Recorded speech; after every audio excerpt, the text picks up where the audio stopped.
Hello, hello. All right, my friends. I know most of this podcast is about looking within, finding what you're good at, finding what brings you joy, how to make it a priority, how to set goals, how to better yourself at home. But I think that there is a way to better yourself that gets overlooked, and that's by focusing on how you connect with other people. So if we're thinking about it from the stance of bettering yourself at home, maybe focusing on the quality of the time that you spend with your family. Between school, fall sports, changes in weather, it may seem that time is just slipping away. So, how can we make the most of our time with our family? The age-old saying, quality over quantity, comes to mind, and I think goes just as well with family time.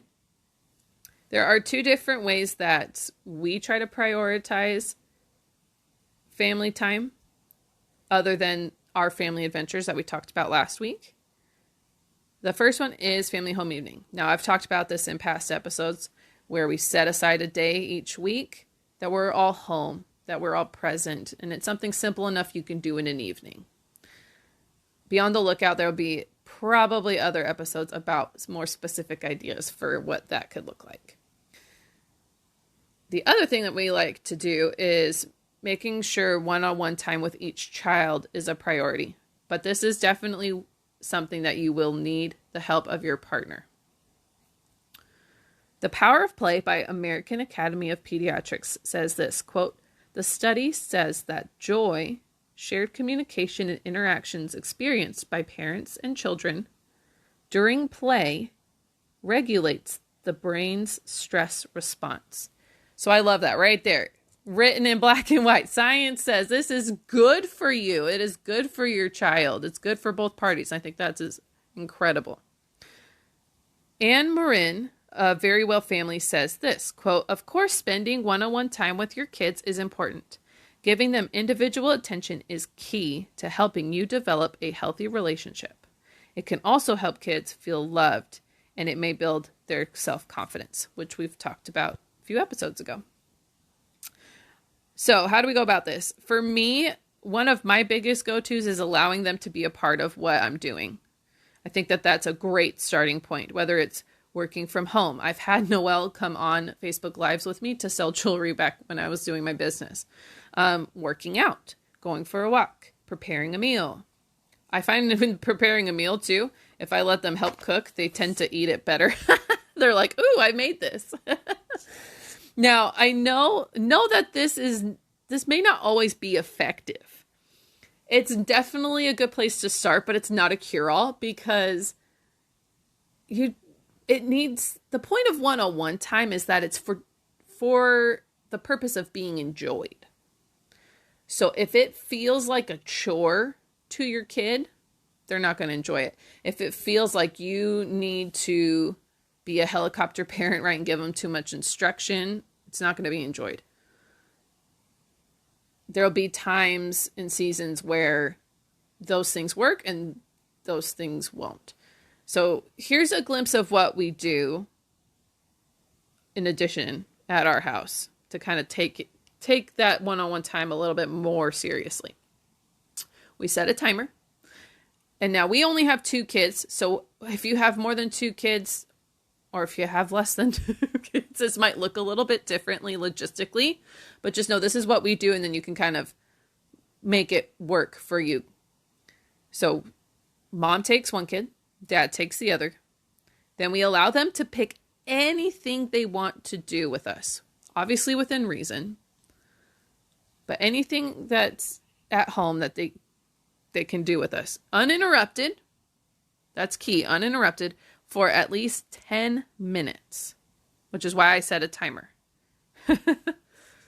Then the next day, we do it all over again. We switch kids though, so that we are both getting time with each member of our family. Now, this isn't super consistent. The summer, sports, a myriad of other things can and have gotten in our way at times. But I do highly suggest this practice during school, during those weekdays when we have a lot going on, including our kids. You know, they're learning, they're connecting with others, they are progressing and trying to process things. And so I think allowing that time is important. I've seen it bring so much peace to our oldest, Noelle. She's a first grader and 6 years old, about to be 7. She needed that one-on-one time so desperately last year, navigating, you know, being in school for the first time all day long, right? Kindergarten, that adjustment from preschool to kindergarten is a big one. You know, being an older sibling, having those, you know, personal discoveries and anxieties and things. She needed that time and space with just one of us. These things that they are dealing with and struggling with naturally come to the surface more often when you allow the time and create the opportunity for them to be discussed, which is what happens. Honestly, we could be doing some of the 10-minute times, one-on-one times have been drawing, coloring, going for a walk, riding our scooter, watching a show. And somehow it always ends up being a little bit of talking, which I think is the whole purpose. It's the best part. Another way that I've seen one-on-one time done is to dedicate one day out of each weekend a month to each child. So making those daddy-daughter kind of dates happen. Obviously, so this allows for more experience together. It doesn't have to be something at home and simple, right? You could go take them out and go do something, like physically experience something together. Go take them out to dinner. Go try out a new activity. Go be a tourist, you know, whatever. If you have the time and the means, I think that is a great way to go. Now, I've seen this meme around where everyone loves Bluey, right? The way that Bandit and Chili play with their kids is goals, man. Hashtag goals for sure.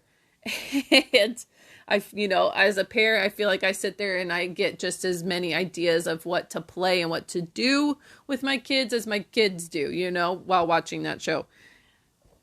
And I know that I've seen some people go just, man, I could never do that. I could never be that invested, right? In playing pretend and doing those things with my kids.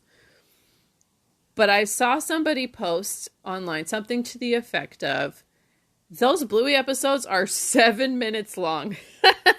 That's just one little itty bitty slice of their day. I mean, these are fictional characters, but still, like, I think the reason why somebody would connect with it is because it's very real, right? There's a lot of real themes and things that happen in that show that really correlate with us parents.